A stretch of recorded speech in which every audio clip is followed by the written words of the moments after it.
जय हिंद, वंदे मातरम दोस्तों। मैं रवि पांडे अपने YouTube channel study with Ravi sir में आप सभी का स्वागत करता हूं। Friends, today we are going to start statistics standard 11 from Gujarat board. Friends, statistics standard 11 में हम इस समय जो है chapter number 1 collection of data, how to collect good information, how to collect information by various method, उसके बारे में हम डिस्कशन कर रहे हैं। In previous lecture, we had seen about methods of collecting primary data. Primary data collect करने की methods के बारे में दोस्तों हमने लास्ट वीडियो में देखा था, जिसमें डाटा कलेक्ट करने की वेरियस टाइप्स की मेथड हैं, like direct inquiry method, indirect inquiry method, method of email, inquiry by email और telephonic conversation, information by questionnaire, local news agency, news reporter etcetera. Last video में दोस्तों हमने देखा था डायरेक्ट इंक्वायरी मेथड क्या है, डायरेक्ट इंक्वायरी मेथड के disadvantage और एडवांटेज के बारे में हमने क्या किया था, डिस्कशन किया था। डायरेक्ट इंक्वायरी मेथड में थोड़ा सा मैं अभी डिस्कशन करूंगा, जिसमें face to face first time आपको क्या करना होता है, इन्फॉर्मेशन कलेक्ट करना होता है। और ऐसी इन्फॉर्मेशन जो होती है डायरेक्ट इंक्वायरी सोर्सेज से जो हम लोग इन्फॉर्मेशन कलेक्ट करते हैं, ऐसी इन्फॉर्मेशन कैसी होती है, बहुत ज़्यादा एक्यूरेट होती है, बहुत ज़्यादा क्या होती है, रिलेबल इन्फॉर्मेशन क्या की जाती है, मानी जाती है। So friends, our today's topic is indirect inquiry method. तो मतलब कि इंफॉर्मेशन कलेक्ट करने की जो सेकेंड नंबर की मेथड है वह है आपकी इनडायरेक्ट इंक्वायरी। अब इनडायरेक्ट इंक्वायरी मेथड क्या है, तो इनडायरेक्ट इंक्वायरी मेथड में जब भी किसी पर्सन या इंस्टीट्यूट या इन्वेस्टिगेशन एजेंसी को इन्फॉर्मेशन चाहिए होता है, तो वह बाई सेल्फ कहीं पर भी इन्फॉर्मेशन लेने नहीं जाता है, यानी फेस टू फेस इंटरव्यू नहीं करता है, face to face first time किसी से मिलता नहीं है, पर्सनली किसी से नहीं मीट करता है, इन्फॉर्मेशन नहीं लेता है। तो डैट मीन्स वह क्या करता है, अदर या थर्ड पार्टी या अदर एजेंसी से जो इन्फॉर्मेशन होती है उस इन्फॉर्मेशन का क्या करता है, यूज करता है। तो ऐसी इन्फॉर्मेशन या ऐसी जो इंक्वायरी होती है उसे हम लोग इनडायरेक्ट इंक्वायरी या इनडायरेक्ट इन्फॉर्मेशन कहते हैं। इस मेथड से क्या होता है, इससे फ़ायदा ये होता है कि जब एरिया कैसा हो, बड़ा हो, जहाँ पर हमें इन्फॉर्मेशन कलेक्ट करनी है, और साथ ही साथ ये भी हो कि मतलब हमारे पास कॉस्टिंग कम हो, यानी बजट कम हो, तो उस कंडीशन में कॉस्टिंग लेस करने के लिए भी हम क्या कर सकते हैं, इस मेथड का यूज कर सकते हैं। So friends, let's see the topic indirect inquiry method. Okay friends, तो next topic number 1.4.2 indirect inquiry method. Indirect inquiry method क्या है, इसकी मीनिंग और इसके जो एग्जांपल्स है उसके बारे में, और साथ ही साथ इसके एडवांटेज और डिसएडवांटेज क्या होंगे, इसके बारे में भी आज हम नॉलेज लेने वाले हैं।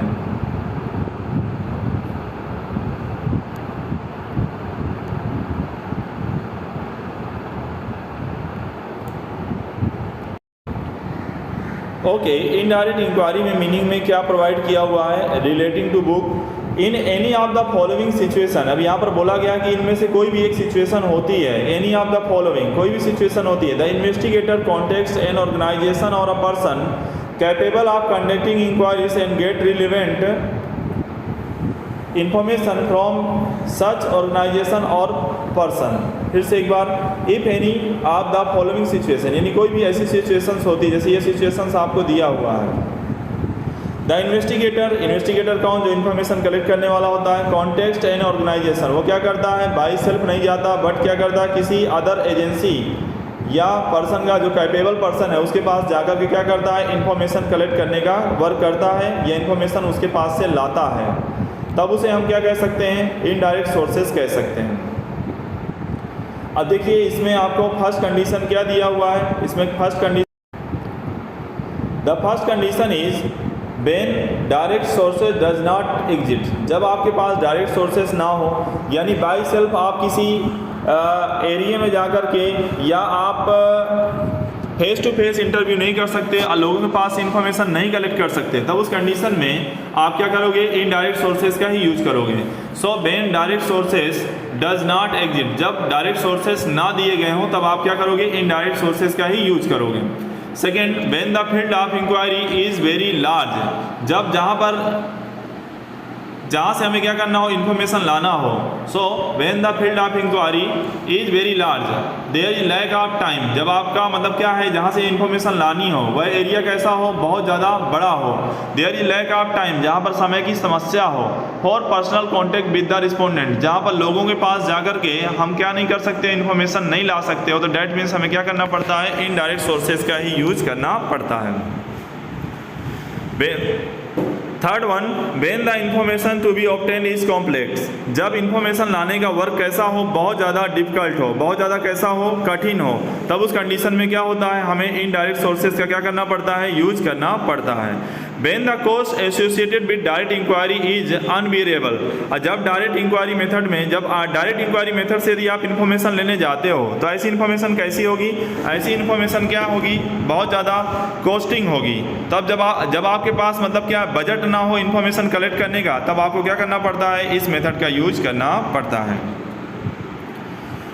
तो यहाँ पर देखते हैं हम लोग, फिर से एक बार वापस से समझते हैं कौन कौन से सिचुएशन आपको दिया हुआ है, सिचुएशन आपको ध्यान देना है।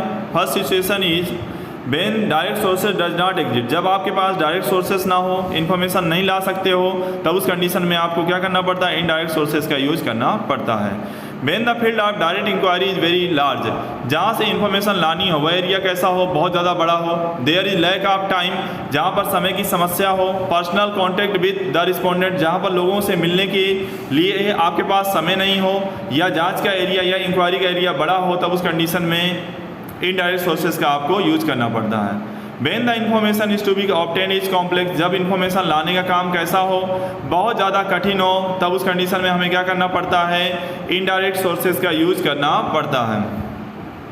When the cost associated with direct inquiry is unbearable, जब डायरेक्ट इंक्वायरी से इन्फॉर्मेशन लाने का जो बजट हो वह बहुत ज़्यादा हो, तब उस कंडीशन में हमें क्या करना पड़ता है, इनडायरेक्ट सोर्सेज का यूज करना पड़ता है। ओके दोस्तों, तो यहाँ पर इसकी मीनिंग हो गई। अब इसके बारे में और ज़्यादा समझने के लिए हमें क्या करना पड़ेगा, इससे रिलेटेड जो एग्जांपल्स हैं उसके बारे में हमें नॉलेज लेना होगा।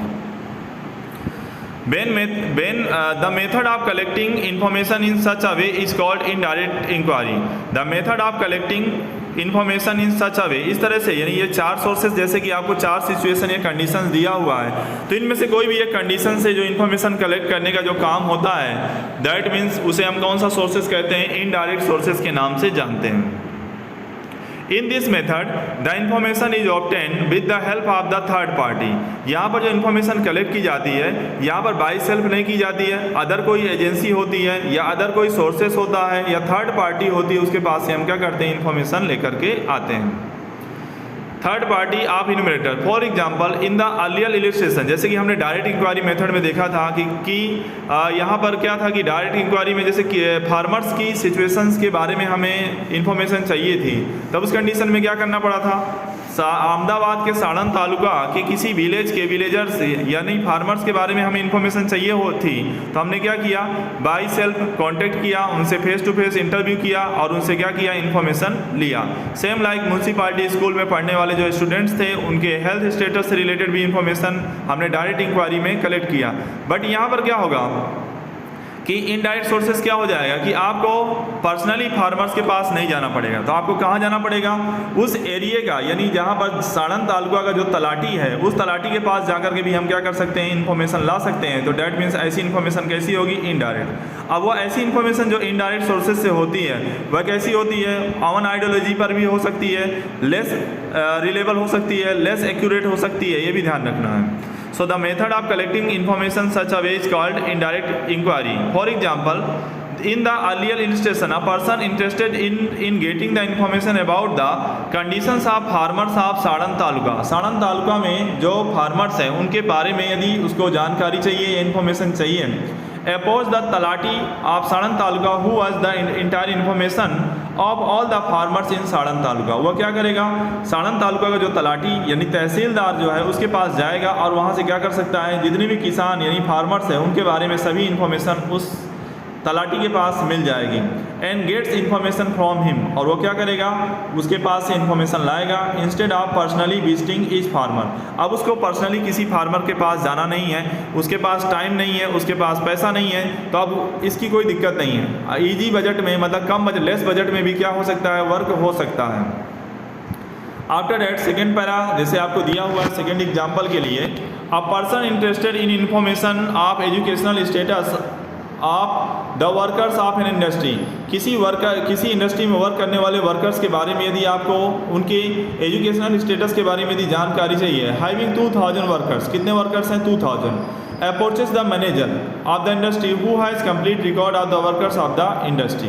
अब यहाँ पर 2000 वर्कर के पास जाने का काम, मतलब कि डेट मीन्स आपको 5 से 10 दिन का टाइम भी लग सकता है, आपको ज़्यादा लोगों को काम पर रखना पड़ेगा, ज़्यादा अमाउंट चाहिए, साथ ही साथ टाइम भी बहुत ज़्यादा इसमें क्या होगा वेस्ट होगा। तो इसके लिए आप क्या करो, उस फैक्ट्री या उस इंडस्ट्री के जो मैनेजर है उसके पास आप जाइए, वहाँ उससे आप बातचीत कीजिए और उससे क्या है, उसके पास से आपको सभी प्रकार की इन्फॉर्मेशन वर्कर से रिलेटेड मिल जाएंगी कि वर्कर्स कितना पढ़ा लिखा है, कितना स्किल्ड है, उसके अंदर किस तरह की ट्रेनिंग लेकर आया है, ये सब चीज़ें, और कितना एक्सपीरियंस है, ये सब चीज़ें वहाँ से हमें क्या हो सकती हैं, प्राप्त हो सकती हैं। So this types of information we can collected from industries manager. Thus अभी लास्ट पर आपको दिया हुआ है, thus the method of indirect inquiry is quite popular in practice. ज़्यादातर देखा जाए तो हम क्या करते हैं, इनडायरेक्ट सोर्सेज का ही यूज करते हैं, डायरेक्ट सोर्सेज का यूज हम बहुत कम करते हैं। लोगों के पास जाकर के इन्फॉर्मेशन लाने का काम कैसा होता है, बहुत ही ज़्यादा डिफिकल्ट यानी कॉम्प्लेक्स होता है। Thus the method of indirect inquiry is quite popular in practice, however the reliability of the information obtained by this method depends on the ability. और इनडायरेक्ट इंक्वायरी से जो हम इन्फॉर्मेशन कलेक्ट करते हैं उस मेथड में क्या होती है, उसकी रियलिबिलिटी किस पे डिपेंड करती है, depends on the ability and honesty and experience of the enumerators who collect the information. तो यहाँ पर इन्यूमरेटर्स जो इन्फॉर्मेशन लाने वाला है उसकी एबिलिटी, उसकी ऑनेस्टी और उसकी एक्सपीरियंस पर क्या करता है, डिपेंड करता है। यदि इन्यूमरेटर्स अवेलेबल, मतलब उसके अंदर स्किल्स नहीं होगी, डिसऑनेस्ट होगा, अनएक्सपीरियंस होगा, तो उसके द्वारा जो भी इन्फॉर्मेशन लाएगा वह इन्फॉर्मेशन कैसी होगी, यूजलेस होगी, मतलब एक्यूरेट नहीं होगी, लेस रिलेबल होगी, ऐसा माना जा सकता है। आई होप ये जो टॉपिक है meaning of indirect inquiry method का, ये टॉपिक आपको अच्छी तरह से एक्सप्लेन हो गया होगा। अब इसके बाद dear students, after that advantage and disadvantage of this method हम देखेंगे। एडवांटेज ऑफ दिस मेथड यानी कि इनडायरेक्ट इंक्वायरी मेथड के एडवांटेजेस क्या हो सकते हैं।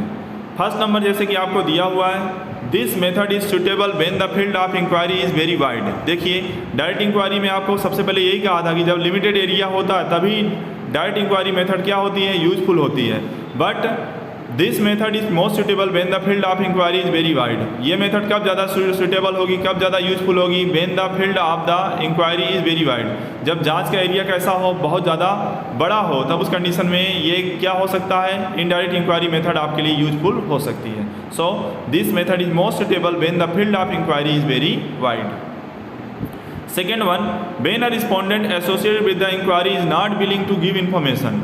अब जिस रिस्पोंडेंट के पास हम इन्फॉर्मेशन लेने जाते हैं वह इन्फॉर्मेशन देने में क्या करता है, आनाकानी करता है, अनविलिंग, मतलब मैं जानकारी नहीं दूंगा, या मेरी जानकारी जो मैंने इन्फॉर्मेशन दी है उसका मतलब एश्योरेंस क्या है, क्या भरोसा है कि मतलब ये आप इसको लीक नहीं करोगे, ये सब। तो when a respondent associated with the inquiry is not willing to give information, this is the only useful method to collect the information. तब उस कंडीशन में इनडायरेक्ट इंक्वायरी, जैसे कि अभी किसी पर्सन के पास हम जाते हैं इन्फॉर्मेशन लेने के लिए, तो इन्फॉर्मेशन देने में आनाकानी करता है, मतलब वो कहता है मैं इन्फॉर्मेशन नहीं दूंगा, तब उस कंडीशन में आपको सप्लीमेंट्री क्वेश्चन पूछना चाहिए, या तो उसके जो फैमिली मेम्बर्स हैं, या उसके रिलेटिव्स हैं, या उसके जो नाइबर्स हैं, पड़ोसी हैं, उसके पास भी जाकर के हम क्या कर सकते हैं, इन्फॉर्मेशन कलेक्ट कर सकते हैं। तो these types of sources are called indirect sources. उसके फैमिली से पूछना, उसके पड़ोसियों से पूछना, तो मतलब इनडायरेक्ट हो जाएगा। It involves less cost. इसमें क्या होता है, कॉस्टिंग क्या होती है, कम आती है। It involves less cost, less time and less energy as compare to direct inquiry method. Direct inquiry method में ज़्यादा पैसे, ज़्यादा टाइम और ज़्यादा एनर्जी क्या करनी पड़ती है, वेस्ट करनी पड़ती है। एनर्जी का मतलब यहाँ पर इन्यूमरेटर्स यानी जो लोग काम पे रखे जाते हैं उसे हम लोग एनर्जी कहते हैं। So this method involves less cost, less time and less energy as compared to the direct inquiry method. This method is very much useful for various departments of government to collect various types of information. Government के different या various departments होते हैं, वहाँ से यदि आपको information collect करनी है तो उस कंडीशन में यह इन्फॉर्मेशन मेथड कैसी होती है, बहुत ज़्यादा यूजफुल होती है। बिकॉज ऑफ गवर्नमेंट के जो प्लान होते हैं या गवर्नमेंट की जो इन्फॉर्मेशन होती है तो गवर्नमेंट अपने तरीके से ऑन आइडियोलॉजी से या अपने तरीके से क्या करती है, करवाती है, सर्वे करवाती है। बट उसमें कोई भी प्राइवेट इंस्टीट्यूशन उसका सर्वे नहीं कर सकता। जैसे कि कोरोना से रिलेटेड यदि सर्वे कराना है तो कोई भी म्यूनसिपालिटी कॉरपोरेशन जो होती है वह सर्वे कराएगी। किससे सर्वे कराएगी? वह अपने ऑन ऑफिसर्स जो होंगे या उसके जो रिक्रूटर होंगे या पर्सनस होंगे उनसे वो क्या करेगी, इन्यूमरेटर्स होंगे उनके पास से वो क्या करेगी, इन्फॉर्मेशन कलेक्ट करवाएगी। आपको नहीं बोलेगी कि आप जाइए इन्फॉर्मेशन कलेक्ट कीजिए। तो डैट मीन्स क्या होगा, यदि आपको गवर्नमेंट एजेंसीज के पास से या गवर्नमेंट सेक्शन या डिपार्टमेंट के पास से आपको इन्फॉर्मेशन चाहिए तो उस कंडीशन में आपको क्या करना पड़ेगा, तब उस कंडीशन में आपको गवर्नमेंट्स के डिपार्टमेंट्स के लिए से इन्फॉर्मेशन पाने के लिए आपको क्या करना पड़ेगा, इनडायरेक्ट सोर्सेज का यूज करना पड़ेगा। Fourth one, once again fourth number का टॉपिक है आपका, एक बार फिर से देखते हैं। This method is very much useful for various department of government to collect various types of information. तो ये मेथड कब ज़्यादा यूजफुल है, जब गवर्नमेंट के अलग अलग डिपार्टमेंट से आपको क्या करना हो, इन्फॉर्मेशन कलेक्ट करना हो, तब उस कंडीशन में इनडायरेक्ट इंक्वायरी मेथड क्या होती है, very useful, very much useful मानी जाती है। तो आई थिंक ये टॉपिक भी आपको अच्छी तरह से क्लियर हो गया होगा। तो एक बार फिर से एडवांटेज में, this method is most suitable when the field of inquiry is very wide. जहाँ पर इंक्वायरी का एरिया कैसा हो, बहुत ज़्यादा बड़ा हो, तब ये मेथड क्या होती है, यूजफुल होती है। When a respondent associated with the inquiry is not willing to give information, this is the only useful method to collect the information। जब कोई रिस्पोंडेंट इन्फॉर्मेशन देने में अनविलिंग करे, यानी कि not willing to give information ऐसा हो, तब उस कंडीशन में हमें सप्लीमेंट्री क्वेश्चन पूछने चाहिए और या तो इनडायरेक्ट सोर्सेज से हमें क्या करना चाहिए, इन्फॉर्मेशन कलेक्ट करनी चाहिए। This method involves less cost, less time, less energy as compare to the direct inquiry method. This method is very much useful for various department of government to collect various types of information. ये method किसके लिए ज़्यादा useful होगी, government के various department होते हैं जहाँ से हमें क्या करना हो, इन्फॉर्मेशन कलेक्ट करना हो, तब इनडायरेक्ट इंक्वायरी या इनडायरेक्ट सोर्सेस हमें क्या करने पड़ते हैं, यूज करने पड़ते हैं। Next one, dear students, next topic आता है disadvantage of this method. When individual or organization associated with the task of providing information have any prejudice or biased attitude, the information becomes less relevant। अब जिस भी individual या organisation के पास से आप information collect करने जाते हो या जिसको भी आपने काम दिया है कलेक्ट करने का या जिसके पास से भी आप इन्फॉर्मेशन लाते हो, वह आपके प्रति गलत भावना रखता हो, प्रेजुडाइज रखता हो, बाइस रखता हो, मतलब आपके प्रति आपका नुकसान चाहता हो, तो ऐसे लोगों के पास यदि आप इन्फॉर्मेशन लाओगे या ऐसी एजेंसी के पास से आप इन्फॉर्मेशन लाओगे तो ऐसी इन्फॉर्मेशन कैसी होगी, लेस रिलेबल, मतलब ज़्यादा विश्वास पात्र नहीं होगी। So once again, when individual or organization associated with the task of providing information have any prejudice or bias attitude, the information become less relevant। Second one, the method becomes useless when the third party from whom the information is obtained is dishonest, inefficient or unable to provide correct information। यह method कब ज़्यादा useless बन जाती है, जब third party या किसी भी ऑर्गेनाइजेशन या इंस्टीट्यूशन के पास से हम इन्फॉर्मेशन कलेक्ट करते हैं, वह कैसा हो, बेईमान हो यानी डिसऑनेस्ट हो, इनएफिशिएंट यानी कि काम अच्छी तरह से ना कर पाता हो, और unable to provide correct information और सही जानकारी ना दे पाता हो, तो ऐसे लोगों के पास से हमें क्या नहीं करना चाहिए, इन्फॉर्मेशन कलेक्ट करनी चाहिए नहीं तो ऐसी इन्फॉर्मेशन जो हम कलेक्ट करेंगे तो हमारे जो रिजल्ट्स हैं, यदि हमारा जो पर्पस है वह हमारा पर्पस क्या नहीं हो पाएगा, कंप्लीट नहीं हो पाएगा। इसके लिए मतलब क्या करना चाहिए, हमें जो एजेंसी या जो भी इंडिविजुअल्स है वह कैसा होना चाहिए, ऑनेस्ट होना चाहिए, एफिशिएंट होना चाहिए और and able to provide correct information ऐसा होना चाहिए, यानी इन्फॉर्मेशन कैसा होना चाहिए, कलेक्ट करने अच्छी तरह से इन्फॉर्मेशन दे सके, इस तरह का होना चाहिए। सो फ्रेंड्स, यहाँ पर जो है आपका direct inquiry method indirect inquiry method का मीनिंग, उसके एडवांटेज और डिसएडवांटेज का जो टॉपिक है यहाँ पर आपका कंप्लीट हो जाता है।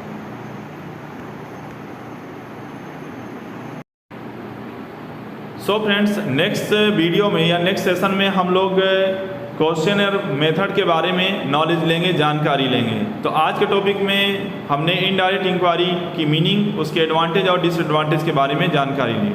दोस्तों, मेरे YouTube channel study with Ravi sir को लाइक, सब्सक्राइब और शेयर करना ना भूलें। तो आज का सेशन दोस्तों यहीं पर कंप्लीट होता है। जय हिंद, जय भारत।